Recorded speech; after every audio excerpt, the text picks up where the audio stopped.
ಹಾಸನದಲ್ಲಿ ನಾಪತ್ತೆಯಾಗಿದ್ದಂಥ ಮಹಿಳೆ ಬಹುಶಃ ಕೊಲೆಯಾಗಿರಬಹುದು ಅಥವಾ ಕಿಡ್ನಾಪ್ಗೊಳಗಾಗಿರಬಹುದು ಅನ್ನುವಂಥ ಶಂಕೆ ವ್ಯಕ್ತವಾಗಿತ್ತು. ಇನ್ಫ್ಯಾಕ್ಟ್ ಈ ಮಹಿಳೆಯ ಪತಿ ಕೂಡ ನನ್ನ ಹೆಂಡತಿ ಕೊಲೆಯಾಗಿದ್ದಾಳೆ ಅನ್ನುವಂಥ ಶಂಕೆಯನ್ನು ವ್ಯಕ್ತಪಡಿಸಿದ್ರು. ಆದರೆ ಈಗ ನಿಗೂಢ ರೀತಿಯಲ್ಲಿ ಮಹಿಳೆ ನಾಪತ್ತೆ ಪ್ರಕರಣಕ್ಕೆ ಒಂದು ಬಿಗ್ ಟ್ವಿಸ್ಟ್ ಸಿಕ್ಕಿದೆ.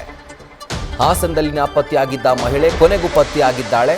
ಆದರೆ ಈಕೆ ಪತ್ತೆಯಾಗಿದ್ದು ಡೇವಿಡ್ ಎಂಬಾತನ ಜೊತೆಗೆ. ಅಕ್ರಮ ಸಂಬಂಧಕ್ಕಾಗಿ ಪ್ರಿಯಾಂಕಾ ಒಂದು ಖತರ್ನಾಕ್ ಪ್ಲಾನ್ ಅನ್ನ ಮಾಡಿದ್ದಾಳೆ. ಒಡವೆಗಾಗಿ ಕಿಡ್ನಾಪ್ ಆಗಿದೆ ಅಂತ ಬಿಂಬಿಸೋಕೆ ಹೋಗಿ ಈ ರೀತಿಯಾಗಿ ಸಿಕ್ಕಿ ಬಿದ್ದಿದ್ದಾಳೆ. ಕಲ್ಕೆರೆ ಬಳಿ ಈಕೆಯ ಬಟ್ಟೆ, ಚಪ್ಪಲಿ, ಒಳ ಉಡುಪು, ವ್ಯಾನಿಟಿ ಬ್ಯಾಗ್ ಇವೆಲ್ಲವೂ ಕೂಡ ಪತ್ತೆಯಾಗಿತ್ತು.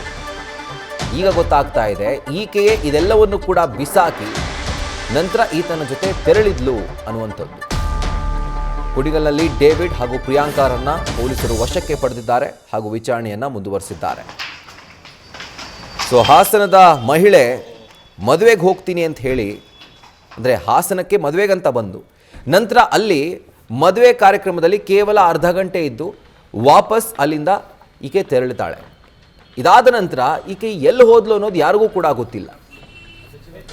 ತನ್ನ ಬಳಿ ಇದ್ದಂಥ ಸುಮಾರು 30 ಲಕ್ಷ ರೂಪಾಯಿ ಬೆಲೆ ಬಾಳುವಂಥ ಒಡವೆ ಏನಿತ್ತು, ಸೊ ಅದು ಎಲ್ಲೋ ಒಂದು ಕಡೆ ಈಕೆಗೆ ಮುಳ್ಳಾಗಿರಬಹುದು.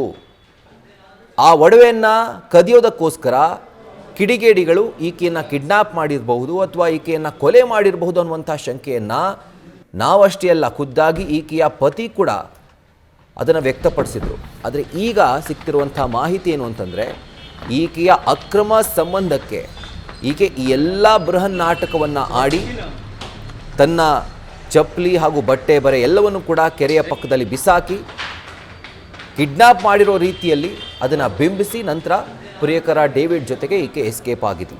ಸೊ ಈತನ ಒಟ್ಟಿಗೆ ಇರುವಾಗಲೇ ಈಕೆಯನ್ನಾಗ ಪೊಲೀಸರು ವಶಕ್ಕೆ ಪಡೆದಿದ್ದಾರೆ ಹಾಗೂ ವಿಚಾರಣೆಯನ್ನು ಮುಂದುವರಿಸಿದ್ದಾರೆ.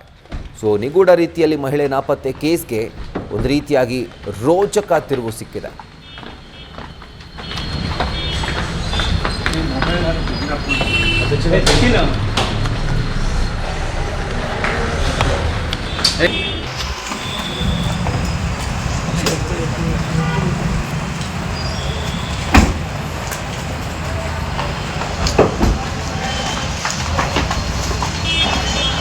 ಚಿಕ್ಕಮಗಳೂರು ಮೂಲದ ಪ್ರಿಯಾಂಕಾ ಹಾಸನದಲ್ಲಿ ಮದುವೆ ಸಮಾರಂಭಕ್ಕೆ ಅಂತ ಬರ್ತಾರೆ. ಬಂದಂತಹ ಸಂದರ್ಭದಲ್ಲಿ ಸುಮಾರು 2-3 ದಿನಗಳಿಂದ ಅವರು ಕಾಣಿಸ್ತಾ ಇರೋದಿಲ್ಲ. ಹಾಸನಕ್ಕೆ ಬರ್ತಾರೆ, ಅಲ್ಲಿ ಅರ್ಧ ಗಂಟೆ ಮದುವೆ ಕಾರ್ಯಕ್ರಮದಲ್ಲಿ ಕಾಣಿಸ್ಕೊಳ್ತಾರೆ. ನಂತರ ಸುಮಾರು 30 ಲಕ್ಷ ರೂಪಾಯಿ ಬೆಲೆ ಬಾಳುವಷ್ಟು ಒಡವೆಯನ್ನು ಹಾಕ್ಕೊಂಡು ಆ ಮನೆಯಿಂದ ಅವರು ಹೊರಗಡೆ ಬರ್ತಾರೆ, ಅಂದರೆ ಮದುವೆ ಮನೆಯಿಂದ. ಇದಾದ್ಮೇಲೆ ಎಲ್ಲಿ ಹೋದ್ರು? ಈ ಪ್ರಶ್ನೆ ಬರೀ ಅವ್ರ ಕುಟುಂಬಕ್ಕೆ ಅಷ್ಟೇ ಅಲ್ಲ, ಈ ಕೇಸ್ ಯಾವ ರೀತಿಯಾಗಿ ಬಿಲ್ಡಪ್ ಆಯಿತು ಅಂತಂದರೆ ಇಡೀ ಕರ್ನಾಟಕಕ್ಕೆ ಒಂದು ಪ್ರಶ್ನೆ ಕಾಡ್ತು. ಎಲ್ಲಿ ಹೋದ್ರು ಪ್ರಿಯಾಂಕಾ? ಹಾಗಿದ್ರೆ ಹಾಸನದಲ್ಲಿ ಒಡವೆ ಹಾಕ್ಕೊಂಡು ಮಹಿಳೆಯರು ಓಡಾಡೋದು ಅಷ್ಟು ಸೇಫ್ ಅಲ್ವಾ? ಈ ರೀತಿಯಾಗಿ ಪ್ರಶ್ನೆ ಎಲ್ಲ ಉದ್ಭವಿಸಿತ್ತು. ಆದರೆ ಈಗ ಈ ಪ್ರಕರಣಕ್ಕೆ ಒಂದು ರೋಚಕ ಟ್ವಿಸ್ಟ್ ಕೊಟ್ಟಿದೆ. ಆ್ಯಂಡ್ ಟ್ವಿಸ್ಟ್ ಕೊಟ್ಟಿದ್ದು ಯಾರು? ಖುದ್ದಾಗಿ ಪ್ರಿಯಾಂಕಾನೇ. ಇದರ ಕುರಿತಾಗಿ ಡೀಟೇಲ್ಸನ್ನು ಕೊಡ್ತಾರೆ ನಮ್ಮ ಪ್ರತಿನಿಧಿ ಕಿರಣ್. ಈಗ ಲೈವ್ನಲ್ಲಿ ಜಾಯಿನ್ ಆಗ್ತಾ ಇದ್ದಾರೆ. ಕಿರಣ್, ಒಂದು ರೀತಿಯಾಗಿ ತನ್ನ ನಾಪತ್ತೆ ಪ್ರಕರಣಕ್ಕೆ ತಾನೇ ಒಂದು ರೋಚಕ ಟ್ವಿಸ್ಟನ್ನು ಕೊಟ್ಟಿರುವಂಥದ್ದು, ಆ್ಯಂಡ್ ಪೊಲೀಸರು ಇಬ್ಬರನ್ನು ಕೂಡ ಯಾವ ರೀತಿಯಾಗಿ ಟ್ರ್ಯಾಪ್ ಮಾಡಿದ್ರು ಅಂತ ಡೀಟೇಲ್ಸ್ ಲಭ್ಯವಾಗಿದ್ರೆ. ಏನು ಮಹಿಳೆ ತುಮಕೂರು ಮೂಲದ ಕುಣಿಗಲ್ನ ಏನು ಮಹಿಳೆಯೊಬ್ಬರು ನಾಪತ್ತೆ ಪ್ರಕರಣಕ್ಕೆ ಸಂಬಂಧಪಟ್ಟಂತೆ ರೋಚಕ ಟ್ವಿಸ್ಟ್ ಸಿಕ್ಕಿದೆ ಅಂತಲೇ ಹೇಳ್ಬೋದು. ಆ ರೋಚಕ ಟ್ವಿಸ್ಟ್ಗೆ ಕಾರಣನೇ ಮೂಲ ಪಾತ್ರಧಾರಿ, ಸೂತ್ರಧಾರಿನೇ ಆ ಮಹಿಳೆ ಪ್ರಿಯಾಂಕ್ ಅಂತಲೇ ಹೇಳ್ಬೋದು. ಈಕೆ ತುಮಕೂರಿನ ಒಂದು ಖಾಸಗಿ ಕಂಪ್ನಿಯಲ್ಲಿ ಕೆಲಸ ಮಾಡ್ತಾ ಇರ್ತಾಳೆ. ಅಲ್ಲೇ ಕೆಲಸ ಮಾಡ್ತಾ ಇದ್ದಂಥ ಡೇವಿಡ್ ಜೊತೆ ಇಬ್ಬರಿಗೂ ಕೂಡ ಕಳೆದ 2 ವರ್ಷದಿಂದ ಇಬ್ಬರಿಗೂ ಕೂಡ ಸ್ನೇಹ ಸಂಪರ್ಕ ಇರುತ್ತೆ. ಸಂಪರ್ಕ ಅದು ಬೇರೆ ರೀತಿ ತಿರುವು ತೋಡುತ್ತೆ. ಅದಾದ ನಂತರ ಇಬ್ಬರು ಕೂಡ ದಿನಾಲು ಗಂಟೆಗಟ್ಟಲೆ ಅಂದರೆ ಒಟ್ಟಿಗೆ ಕೆಲಸ ಮಾಡ್ತಾ ಇರ್ತಾರೆ. ಅದಾದ ನಂತರ ಗಂಟೆಗಟ್ಟಲೆ ಫೋನಲ್ಲೂ ಕೂಡ ಮಾತಾಡ್ತಾ ಇರ್ತಾರೆ.